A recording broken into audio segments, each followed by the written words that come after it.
साल 2023 में वो कर दिखाएगा इसरो जो नासा दशकों तक नहीं कर सका।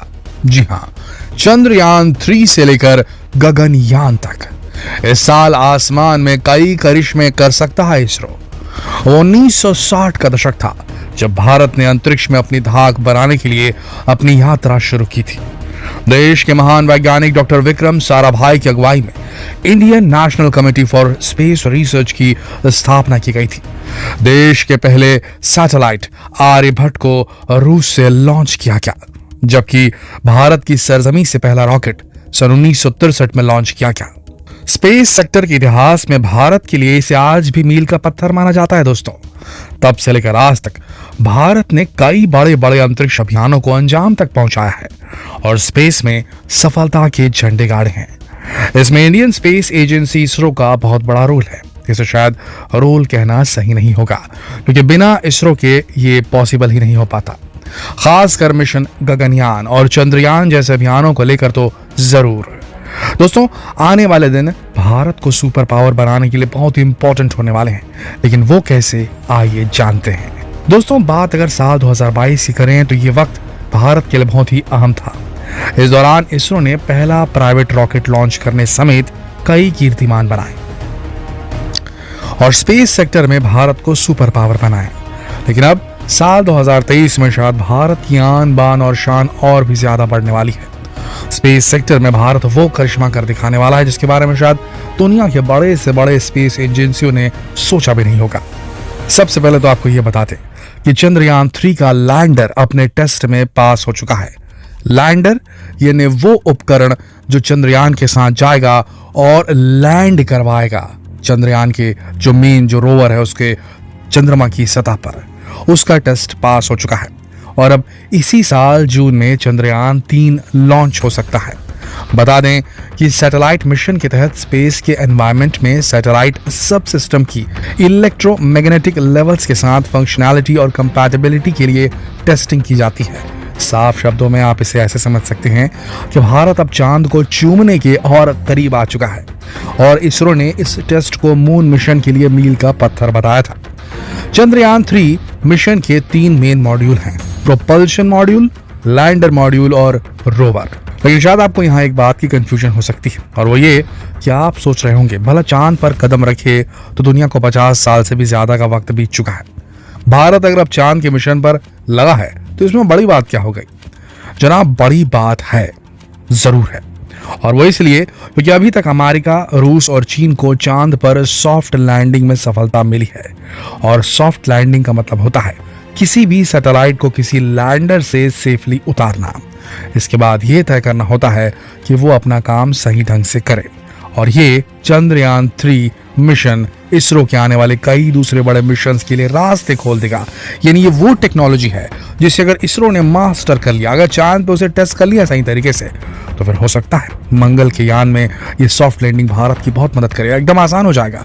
किसी भी ग्रह पर उतरने के लिए जो टेक्नोलॉजी चाहिए वो भारत का इसरो विकसित कर लेगा। ये समझ लीजिए आप। ये भविष्य में चांद की सतह पर खोज के लिहाज से भी बहुत ही इंपॉर्टेंट एक मिशन है, समझ रहे हैं? क्योंकि वहां भी एक्सकेवेशन की बात कही जा रही है, मून पे भी माइनिंग की बात की जा रही है, और पता नहीं मून के अंदर कौन सा खजाना मिल जाए। आपको बता दें कि साल 2019 में चंद्रयान 2 सफल नहीं हो पाया था। जिस वक्त रोवर चंद्रमा की सतह पर उतरने वाला था, अचानक उसका लैंडर विक्रम से संपर्क टूट गया था, जिसकी वजह से मून मिशन चंद्रमा की सतह से 2.1 किलोमीटर दूर रह गया और लास्ट के कुछ सेकंड्स में चंद्रयान 2 का 47 दिनों का सफर अधूरा रह गया था। हालांकि ऑर्बिटर अभी भी अपना काम कर रहा है, लेकिन अब इसरो के चीफ एस सोमनाथ की माने तो चंद्रयान 3 पहले से कहीं अधिक मजबूत चंद्र रोवर के साथ उड़ान भरेगा, जो भविष्य के इंटरप्लैनेटरी मिशंस के लिए महत्वपूर्ण साबित होगा। याद रखिए, चांद पे उतरना जो भी हो, पर ये आगे के स्पेस मिशंस में इसरो की बहुत मदद करेगा।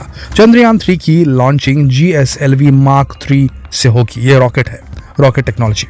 इसरो चीफ ने चंद्रयान 3 के बारे में बताया कि इसमें रोवर है और इंजीनियरिंग पहले के मुकाबले काफी अलग है। ये पुराने चंद्रयान की कॉपी बिल्कुल भी नहीं है। इसके साथ ही इम्पैक्ट लेग्स मजबूत और बेहतर उपकरणों से लैस होगा। इम्पैक्ट लेग्स किन्हें कहते हैं? जो लैंडर उतरेगा चांद की सतह पर, सोचिए अंतरिक्ष से वो सीधा गिर ही रहा है एक हिसाब से चंद्रमा की सतह पर, तो जहां इंपैक्ट होगा, जहां पर वो रखाएगा वो लैंडर, तो उसके जो लेग्स हैं उनका मजबूत होना बेहद जरूरी, उनमें उस टेक्नोलॉजी का इस्तेमाल होना बहुत जरूरी है जिससे वो उस जर्क को महसूस कर सके। तो इस बार इंपैक्ट लेग्स को और मजबूत और बेहतर उपकरणों से लैस किया गया है। भारत ने अभी तक किसी दूसरे ग्रह या उसके उपग्रह पर भेजने के लिए रोवर लैंड नहीं कराया है। चंद्रयान 3 एक तरह से जहां इसरो के लिए आने वाले समय में कई बड़े मिशन के लिए रास्ता तैयार करेगा, तो वहीं ये उस सपने को भी पूरा करेगा जो चंद्रयान 2 के दौरान नहीं हो पाया था। ऐसे वक्त में जब दुनिया भर के तमाम देशों के बीच टेक्नोलॉजी की वॉर की होड़ सी लगी है, तो उसमें इसरो भी पीछे नहीं है। साल 2023 में इसरो बड़े इंटरप्लैनेटरी मिशंस चंद्रयान 3 के साथ साथ आदित्य L1 सन को भी लॉन्च करेगा। इसके साथ ही भारत का पहला manned space mission Gaganyaan mission भी लॉन्च किया जाएगा। भारत जल्द ही स्पेस में इतिहास रचने वाला है। इस मिशन में इंसानों को स्पेस में भेजने की तैयारी की जा रही है। इसरो की इसी साल के आखिर में गगनयान मिशन लॉन्च की प्लानिंग है। यह पहला मानव रहित मिशन मानव रेटेड प्रक्षेपण ऑर्बिट मॉड्यूल सिस्टम के प्रदर्शन के लिए होगा। इसके अलावा बाद में एक और मानव रहित मिशन और फिर लास्ट में पहला मानव युक्त, जिसमें इंसान बैठा होगा, अंतरिक्ष यात्री भारतीय एस्ट्रोनॉट बैठा होगा, वो वाला मिशन होगा जिसमें 3 एस्ट्रोनॉट शामिल होंगे भारत से। अब बात करते हैं आदित्य L1 सन मिशन की, जिसने स्पेस में भारत की धमक बढ़ाने में बहुत बड़ा रोल प्ले किया है। दरअसल सूर्य की स्थिति को बेहतर तरीके से स्टडी करने और स्टार के इवोल्यूशन के लिए अमेरिका और यूरोप की तरफ से पहले ही सूर्य मिशन पर काम किया जा चुका है। अब भारत ठीक इसी तरह के मिशन की पूरी तैयारी कर रहा है। आदित्य L1 मिशन को 2023 में लॉन्च करने की इसरो की तरफ से योजना बनाई जा रही है। अंतरिक्ष यान को सूर्य पृथ्वी सिस्टम के लैंगरहैंस पॉइंट 1 के चारों ओर एक हेलो ऑर्बिट में रखा जाएगा। L1 पॉइंट के करीब स्थित एक सैटेलाइट से सूर्य को बिना किसी ग्रहण के ही देखा जा सकता है। इस मिशन में सूर्य के कोरोना, क्रोमोस्फीयर और फोटोस्फीयर, इससे निकलने वाले कण, प्रवाह और चुंबकीय क्षेत्र की ताकत पर स्टडी की जा सकती है। जैसा कि हमने आपको बताया कि इसरो ने साल 2022 में भी अंतरिक्ष में गहरी छलांग लगाई है। इस दौरान भारत ने 5 बड़े मिशन लॉन्च किए हैं। इनमें OneWeb की तरफ से तैयार 36 ब्रॉडबैंड सैटेलाइट्स की लॉन्चिंग भी शामिल है। बता दें कि 14 फरवरी 2022 को इसरो ने PSLV-C के जरिए सैटेलाइट EOS-04 का सफलतापूर्वक प्रक्षेपण किया था। वहीं 18 नवंबर 2022 को इसरो की ओर से लॉन्च किए गए विक्रम S रॉकेट का वो नजारा आपको भी याद होगा जब सुबह तालियों की गड़गड़ाहट के साथ इसे लॉन्च किया गया था। यह खास इसलिए था क्योंकि ये प्राइवेटली बनाया गया पहला रॉकेट था भारत का। ये देश की पहली प्राइवेट स्पेस कंपनी अंतरिक्ष स्टार्टअप स्काई रूट एरोस्पेस का रॉकेट है, जो निजी स्पेस इंडस्ट्री को बढ़ावा देने के लिए मील का पत्थर साबित हुआ है। निजी स्पेस इंडस्ट्री को आप समझना चाहते हैं तो देखिए, SpaceX एलॉन मस्क जो कर रहे हैं अमेरिका में, वो भी एक निजी स्पेस कंपनी है, एलॉन मस्क की निजी स्पेस कंपनी। तो इस प्रकार से भारत में भी निजी स्पेस कंपनियों का इन्वेस्टमेंट, निवेश और उसके बाद उनका कार्यान्वयन शुरू हो चुका है। ये बहुत बड़ी सफलता है भारत के लिए। वहीं इसी साल 3D printed single piece rocket engine का भी सफलतापूर्वक परीक्षण किया गया। इस इंजन को लेकर ये कहा गया कि एग्रीलेट दुनिया का पहला single piece 3D printed rocket engine है, सबसे पहला। जी हाँ, इस रॉकेट को अग्निबाण को ले जाने के लिए डिजाइन किया गया है। वहीं इसरो ने साल 2022 में सैटेलाइट SSLV भी लॉन्च किया। यह रॉकेट 3 सॉलिड फ्यूल बेस्ड और एक लिक्विड बेस्ड ट्रिमिंग मॉड्यूल का इस्तेमाल करता है ताकि सैटेलाइट को टर्न अराउंड टाइम के साथ ऑर्बिट में एस्टैब्लिश किया जा सके। वहीं इसरो ने सभी भारी रॉकेट LVM-3 को 36 ब्रॉडबैंड सैटेलाइट के साथ सक्सेसफुली लॉन्च किया था। यह देश का पहला कमर्शियल लॉन्चिंग थी जिसने इसरो के नाम एक और उपलब्धि जोड़ दी थी। LVM-3 को 23 अक्टूबर की आधी रात को इसरो ने लॉन्च किया था। इससे पहले LVM-3 ने 3 सफल उड़ानें भर ली थी, जिसमें विकास उड़ानें और चंद्रयान 2 का लॉन्च किया था। तो दोस्तों, ये थी इसरो की जर्नी, जो अब और भी नए पिनेकल्स को छूने वाली, और भी नई चोटियों को छूने वाली है। अब देखना यह है कि 2023 में भारत के 2 मिशन जो हैं, बहुत इंपॉर्टेंट मिशन, 3 मिशन कहेंगे हम, चंद्रयान 3 और गगनयान और आदित्य L1 सन, ये कितने सफल हो पाते हैं।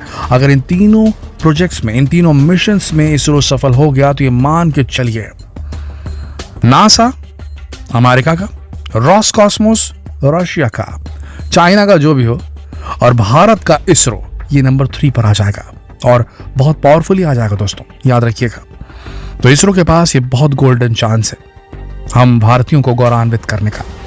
आशा करते हैं वीडियो आप सबको इंस्पायर करने में कामयाब हुआ होगा। तो जितना हो सके इस वीडियो को शेयर कीजिए फेसबुक पर, व्हाट्सएप पर, यूट्यूब पर। कल फिर मिलते हैं एक और इंस्पायरिंग वीडियो के साथ।